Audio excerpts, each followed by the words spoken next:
What's good, YouTube? Welcome back to the channel. It's your boy Omar. I'm here again with Josh with Magic News. It's about time. If you're new here, hit the subscribe button and like and comment what you guys think down below. All right, so it's finally official. The Magic have hired Coach Mosley. What was your reaction? He wasn't my first pick. Well, when the Magic started this process, I didn't know who he was. My list was Kenny Atkinson, Becky Hammond, David Vanterpool, and just some other few people. But those were like my main people, and I didn't know much about Jamahl Mosley. But now, like doing my research, knowing he has so many years of experience. He was with Cleveland, I think Denver, and he was with the Mavs recently under a great coach like Rick Carlisle. He really assisted with the player development there. Luka Doncic has been really instrumental in like what he's been able to do in Dallas. He's really credited him to his development, and that's like the biggest endorsement you could get. We saw people like George Carl say great things about him, someone like Richard Jefferson. So it's just good to know that we have someone who's really gonna prioritize player development in front of winning. And like I'm just excited about the hiring. I really agree. He kind of said today that the goal is still to win, but that he's gonna make sure the guys do get better. I think that sense of player development. I think Obama's gonna have a break. He's gonna play a lot better than he did last year. I think everything that we wanted Coach Clifford to become is exactly what we're getting with Mosley. He said he wants to run, he wants to play fast, and both Clifford and Mosley both say the pass is important, but the pace, the pickup and pace is going to be huge for this team, especially with all their young guys. Mark Helvin once he comes back, Cole, RJ Hampton, and whoever else is at the guard. And again, it's still going to be a strong defensive team. We still have the length. He says he still wants his team to be tough defensively. It's just going to be a different type of defense now. That Clifford was more of don't foul, don't gamble, just be positioned. But now it's more of a get into the offensive player, gamble for steals, play tough, disrupt, and it's going to make them a lot more uncomfortable. And I think with the length that we have on this team, this is a better way to go about it. And if our defense break down, we have guys with length and defensive abilities with Jonathan Isaac, Chuma Okiki to make up for those mistakes. So I I feel really like I feel like one thing I really enjoyed about his press conference was that he made sure to talk about both offense and defense. He didn't spend majority of the conference talking about, okay, our defense is going to be like top 5 in the NBA. No, he made sure to talk about the defense and offense. And I really enjoy that because, in Orlando, we haven't had that star, first of all, to really boost this offense. And second of all, our offense hasn't looked great. Like if you took Vucevic out of the equation for these past 3 years, well, what does the offense look like? Who's the first scoring option? Who's the second? Who's the third? Like it would be really more complicated. But he always ran everything through Vucevic, and it wasn't really sustainable because you had to get other people involved, and that we didn't do a good job. Well, I say we, Clifford didn't do a good job at that. But I'm really hoping Jamahl Mosley finds a way to get everyone involved, like put people in the right spots at the right times. If people are feeling it, like just let them keep going. Don't take them out the second they're hot just because you want people to come out at a certain time. You can't be stubborn with those little things. You need to let the players be free out there and don't bring them out just for the sake of, sticking to certain rotations and all that. You got to be flexible with that. Yeah, I completely agree. Steve Clifford was no perfect coach by any means, and I think that was especially one of his downfalls was once Terrence Ross was going, or once some like James Ennis was playing extremely well, or Michael Carter Williams was finally in a rhythm of going up and down the court. It was a matter of the time is done. You have to come out, and that really cost some games throughout the year. But again, playing through Nikola Vucevic, you're gonna play through your best player, and Vuce was the only consistent player on the team. We didn't know what we were gonna get out of Aaron Gordon on any given night. You didn't know we were gonna get out of some out of these other guys. But You don't want to go there right now. at the same time, I'm not going to blame for playing through Vooch, but it was very predictable. The Magic offense was very predictable. You were going to play through either Vooch or you're going to have either Markel or Evan Fournier run through a pick and roll with Vooch. And at some point, it becomes too predictable and it's not going to work. That's why when Markel Fultz was introduced into the lineup and he had time, the Magic offense took a step forward because they finally have some diversity. And I think with this action of not having a lot of sets, but instead of just playing off reaction, is going to do this team a lot of good. Yeah, I'm really hoping like we see the development in our young players. Like it was a great sign that the front office did to show them like, hey, like the keys are in your kingdom now. Magic Kingdom's yours. You gotta lead this now. We traded all the veterans. We got rid of everyone who was in front of a young player's development to focus on you guys now. So you guys got to take the next step. You can't, like, as much as we want to say, Jamahl Mosley is a great developmental coach and all that, he's not going to be able to do everything. It has to come from within. You're going to have to want to get better. You need to have the grind. You need to be in the gym. The coaches aren't going to make you be in the gym. You got to be there, and they're just going to be there to help you. So I really hope these players like just want it that bad. Yeah, I don't think that's a problem with this specific group. We've seen Mo Bamba in the gym. We see RJ Hampton in the gym. We see Cole Anthony in the gym. We've seen Jonathan Isaac rehab. We've gone up to DeMarco Fultz that he's rehabbing well. So I don't think that's going to be necessarily a problem with this team. But I still think this team is going to need veterans down the stretch. I don't know if they're going to bring into rookies. But I do have a question because we're going to talk about more of the roster on your podcast, but we both agree that Orlando shouldn't bring in 2 rookies. We both agree that veterans need to be onto this team. I may have changed my stance a little bit since we talked last. Okay. I feel like maybe if you stay pat at 5 and 8, last time we spoke, I wasn't really familiar with a lot of prospects between 5 and 10. I am now, and I'm not gonna lie, I'm very high on some of them. Yeah, which makes it more complicated. To the rotation, but I mean, it's nothing against those guys. I'm high on some of them too. I like Moses Moody, James Bouknight. Some of those guys look very, very strong candidates, but at the same time, when you aren't starting from scratch and you're already in the middle of having a young core, I think there's just too many young guys you can have. But a team that's interesting to me are the Cleveland Cavaliers.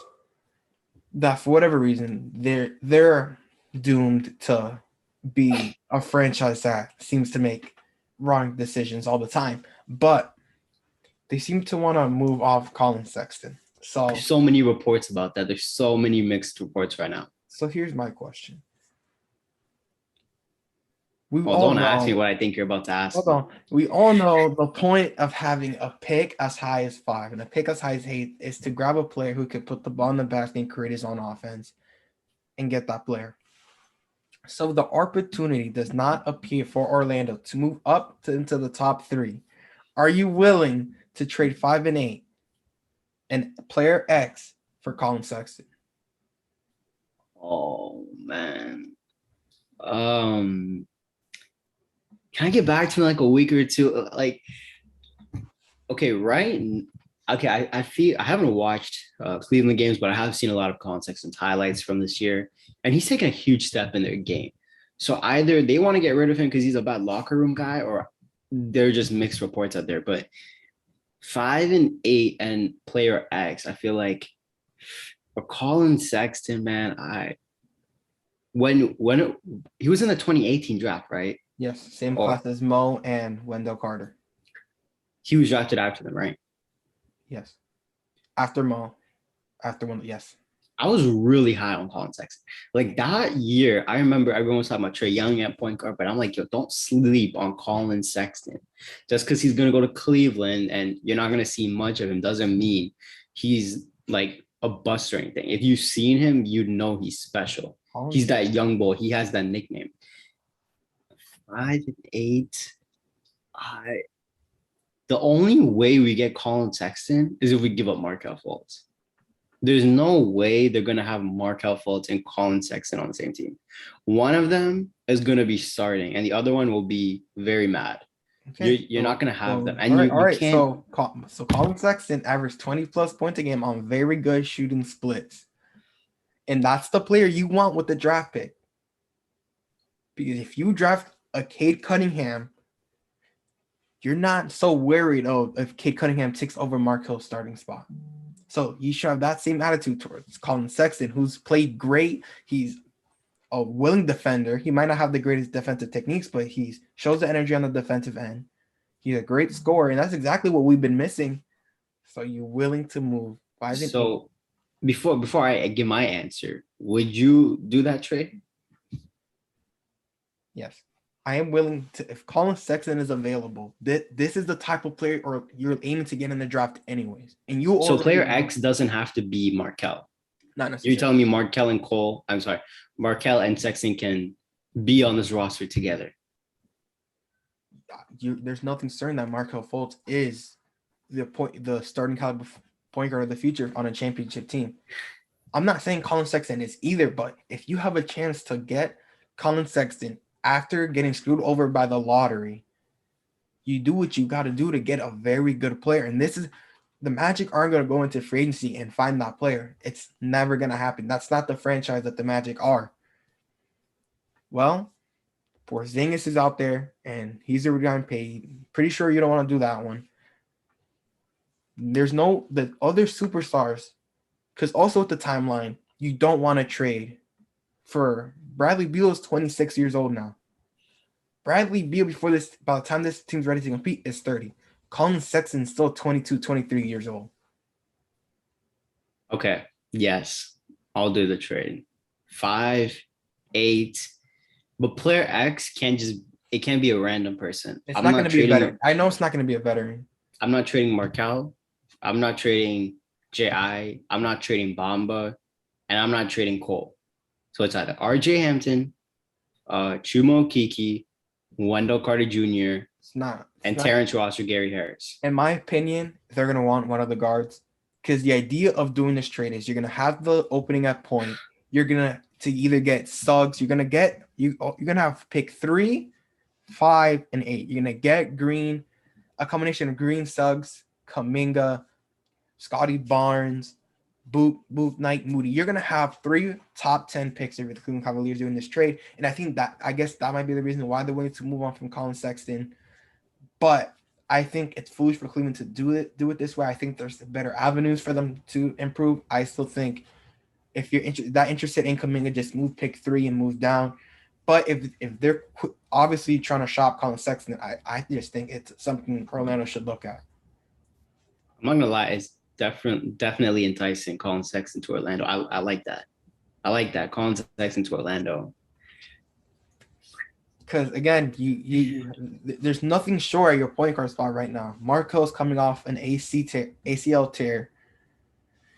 And at a certain point, if you're aiming to get that player that's able to put the ball in the basket and Collin Sexton presents himself, that's what you're looking for in the draft anyways. No, you're right. I feel like Orlando can't mess up this year's draft. Like, I'm not just talking about in terms of who they pick. I feel like if you trade up, you trade up. If you stay at 5 and 8, then you make the best picks available.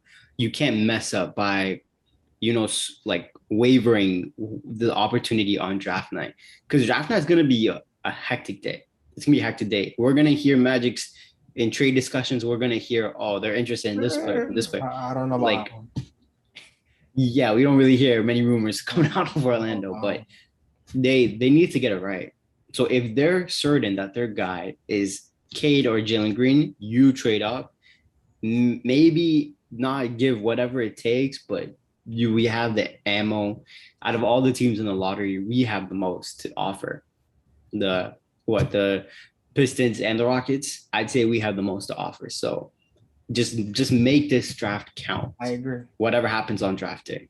Orlando, I said this around the deadline. Orlando traded all these pieces away in a crazy fashion, and they were going to take this offseason to take all the assets that they gathered and mold it into a team that they're going to take into next year. Whether that be drafting prospects, whether it be trading up, or even trading out of the draft. At first, I didn't think trading out of the draft was even a possibility. But with a team like Cleveland, want to make an idiotic move, then you present itself. Again, there's another, again, I guess De'Aaron Fox isn't as safe as I thought he was. There's been talks about him getting swapped out for Ben Simmons. I don't know why you would do it. I honestly think I'd take De'Aaron Fox right about now over Ben Simmons.